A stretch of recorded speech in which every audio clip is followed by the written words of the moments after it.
Hello again, everyone. Miss Mazzola, ready for our chapter 4 of Steg-o-normous.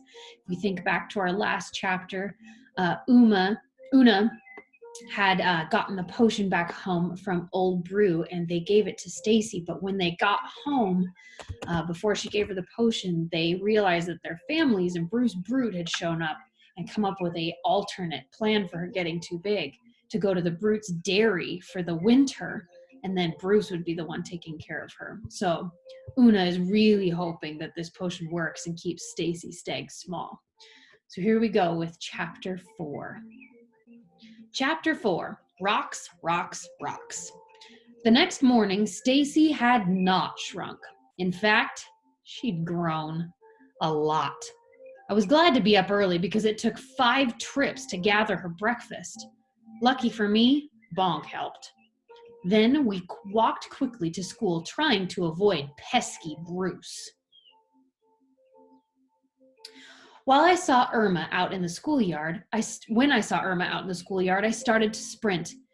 Field trip today! Irma caught me by the hands, and we spun around until we fell on the ground, gasping from dizziness. Field trip! I shouted when I got my breath back. I love field trips. Everyone loves field trips. Miss Gog, who shouted everything, was leading the rest of the class outside. Pick a partner and line up. Guess where we're going? Where? Bellowed the class. Rock Park, shouted Miss Gog. We've got some walking to do. Time to march, everyone.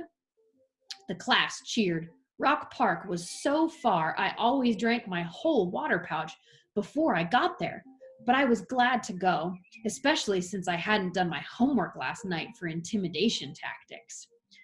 Mug and Gertie Droog owned Rock Park. They had collected rocks from many terrains. They had samples of the classics, like igneous and metamorphic.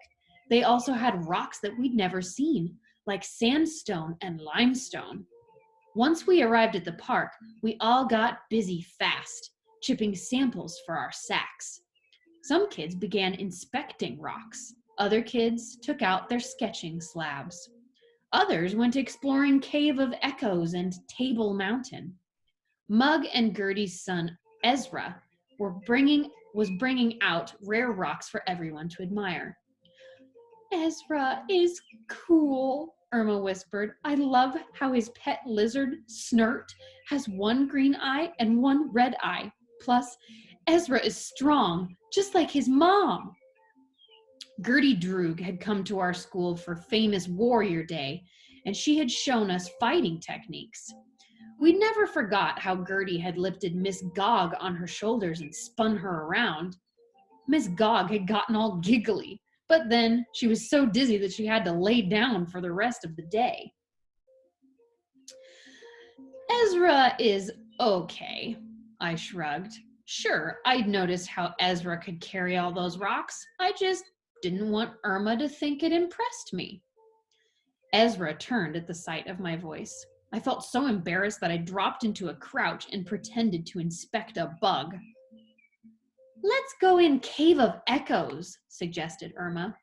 No way, it's too scary and creepy, I told her.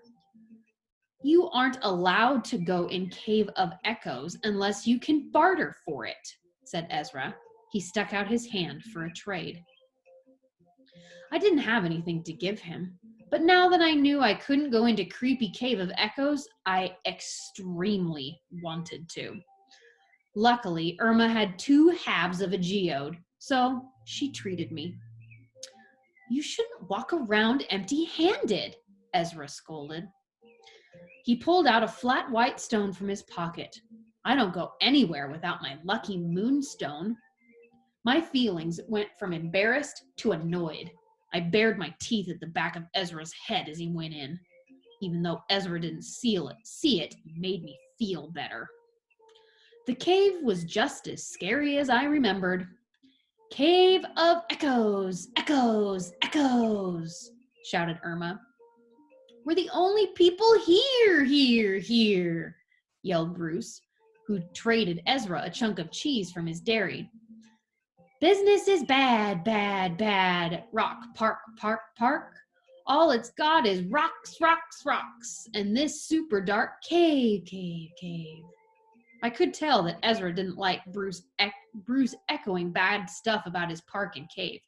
But later, as we were leaving Rock Park, we heard the grown-ups talking about it too. Nobody comes here, Gertie told Miss Gog. Rock Park is a long hike.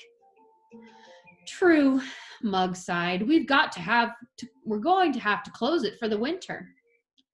Mug says close. I say expand, said Gertie. I want to collect spears and slabs. Rocks, Spears, and Slabs Park. I like rocks, said Miss Gog. What about Rocks, Slabs, and Spears Park? Asked Gertie. Rocks, rocks, rocks, and rocks, bellowed Miss Gog. You need to put Rock Park on the map, I suggested. My mom worked in advertising. She always said that. Mug shook his head. Everyone already knows about our park. Good point. I'm out of suggestions, I said. Gertie patted my shoulder. We'll figure it out. Remember, fear is useless. I gave her a thumbs up. My rock samples weighed me down, but I was excited to come home with fancy new rock flavors for Stacy to crunch her teeth on. Plus, I was betting that by now her shrinks had set in. But when I got home, Stacy looked huge. She also looked hungry. I was so tired from walking that all I wanted to do was eat Dad's 7-bug casserole and go to bed. But first, I had to gather Stacy's dinner. Even after I made plenty of trips outside for moss and berries, my steg kept giving me sad, hungry eyes. I'll find more tomorrow, I promise, I yawned. Good night, Stace. Stacy licked my face and settled in for sleep. Old Brew had said that her drink had kinks and that she hadn't finished testing it. What if it worked all wrong? What if it didn't work at all? But I was too tired to think about it anymore.